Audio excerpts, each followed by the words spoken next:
What's up, guys? Beast here.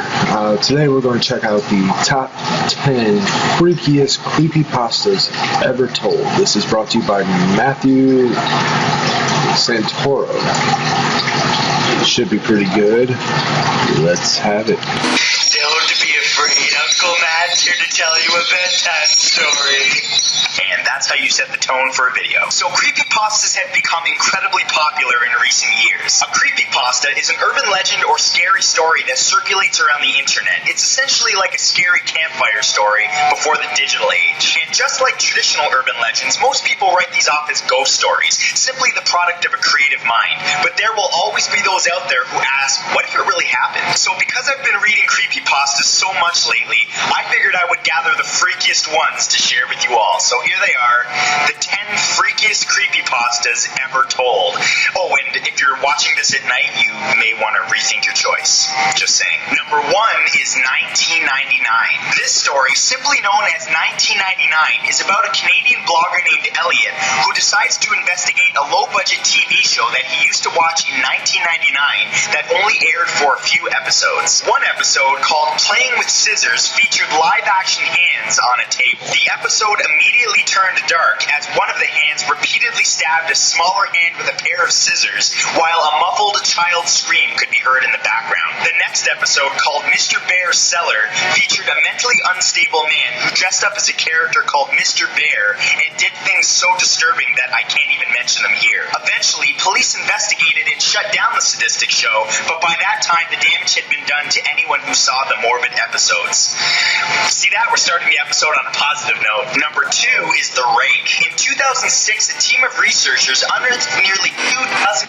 I've seen so many videos with that thing, it's not even funny. I just don't know if it's true or not. Like, supposedly a group of hikers saw it too, so... Documents dating from the 12th century to the present day describing a creature known only as the Rake. They were filled with various people's encounters with this creature. One couple described their encounter as follows. The couple awoke in the middle of the night to discover sitting at the foot of their bed facing away from them a creature that looked like a half-human, half-big hairless dog. The creature suddenly sprang up, crouched in front of the husband's face, and sprung towards their children's bedrooms. The couple immediately ran after it, but by then it was too late. The couple found their daughter mutilated and close to death, with her final words being, "He is the Rake." Remember that one when you go to bed tonight. Number 3 is Where the Bad Kids Go. A photographer decided to research an old children's show that he used to watch as a child in wartime Lebanon. The half-hour show relied on graphic imagery and scare tactics to keep kids from misbehaving. The closing scene of every episode featured a slow zoom towards an old rusted iron door, and as it got closer, screams could be heard coming from the other side as the text, "That's where the bad kids go," popped up in Arabic. The photographer was able to find the studio where the old show was filmed, and despite being abandoned for a long time, was actually able to find a famous old rusted door, but he was not prepared for what was on the other side. Upon entering the door, he discovered an empty room covered in blood, feces, and bones, with a caged microphone hanging from the middle of the room.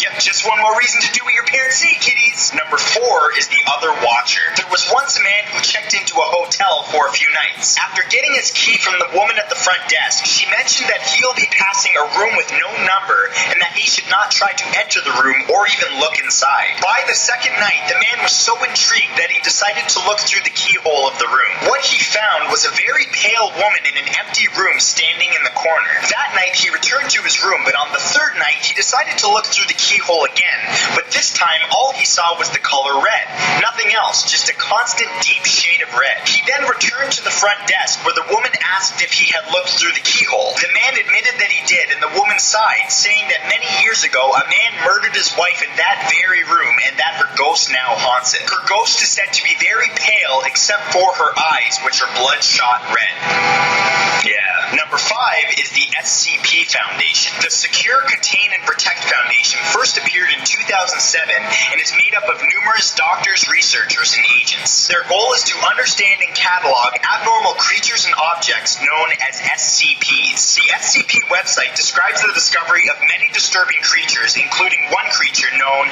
as the SCP-173, or the Sculpture. It's a statue-like creature that has a bloody face and short limbs that must be constantly observed, or it will immediately kill its victim by breaking its neck as soon as eye contact is broken. There are several articles and videos on the internet about the SCP and its creatures, including the Sculpture, but you should only check them out if you're constipated, because you gon' crap your pants. Number 6 is Jeff the Killer. Jeff was a little boy that moved into a new home with his family. One day, 3 teenagers attacked Jeff and his brother, but Jeff defeated them, leaving them in the street with broken wrists and knife wounds. Unfortunately, that encounter made Jeff realize that he enjoyed inflicting pain on others. One night, soon after, Jeff's mother heard crying coming from the bathroom of their house. When she entered the room, she found Jeff carving a permanent smile into his cheeks. He had also cut off his eyelids so that he could avoid sleep. His final words to his mother were, "Mommy, you lied," after which he murdered his entire family and disappeared into the night. Jeff was never seen again, but as legend has it, he's still out there looking for his next victim.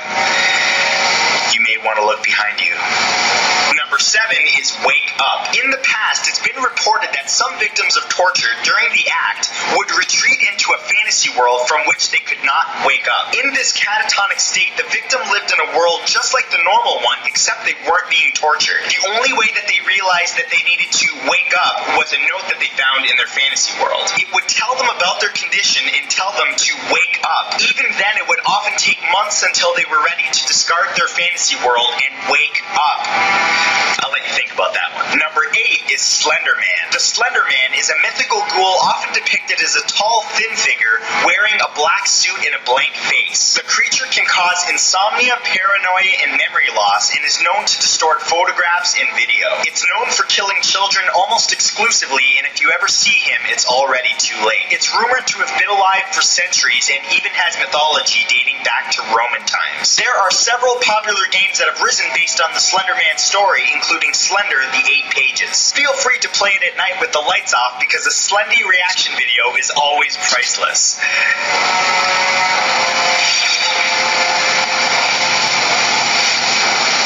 Number 9 is Robert the Doll. Robert the Doll is a real-life doll that many say is cursed. The doll was given to artist Robert Eugene Otto in the late 1800s by a servant working in his family's home. The doll, which he named after himself, took on a life of its own and terrorized his family. Disturbingly, Robert kept the doll into adulthood, and it terrorized his wife, leading her to insanity. The doll now resides in the Fort East Martello Museum in Key West, Florida. As rumor has it, visitors must ask Robert politely if they want to take his photo. If they take his photo without permission or mock him in any way, Robert is said to lay a curse on that person. And I have no idea how far this doll's reach is, so I'm just going to say I respect this doll and he is awesome. Moving on. And number 10, Ben Drowned. This story is about a supposedly haunted copy of the game The Legend of Zelda Majora's Mask for the Nintendo 64. A young man received a suspicious-looking Majora's Mask cartridge from an old man, and upon playing it, noticed that there was a saved file named Ben. Upon playing that saved file, all kinds of weird things started happening, including the text in the game displaying incorrectly, and the music started playing backwards. The game continued to do all kinds of really bizarre things that alluded to a boy named Ben that drowned that was now communicating through the game. The game even started displaying bizarre messages like, "You shouldn't have done that, Ben is getting lonely, and you've met with a terrible fate, haven't you?" After he started to get really freaked out, this guy recorded the gameplay, and all of the footage is on YouTube. But I warn you, the footage is really freaky and really bizarre, so if you watch it, it may just ruin all the good memories you had of that game, so yeah, enjoy. And that's it for this time, guys. If you'd like to read the full gruesome version of these stories, or discover new creepypastas, I'll put some links in the description that you can check out. If you enjoyed this video, please share it on Facebook and Twitter, and give that like button a click, and I will see you all back here next Saturday with a brand new video. Peace. Alright, so that was definitely kind of creepy. If you like the video, give it a like, comment, subscribe if you're new. Yeah, that was kind of creepy. Alright, well, I'm out.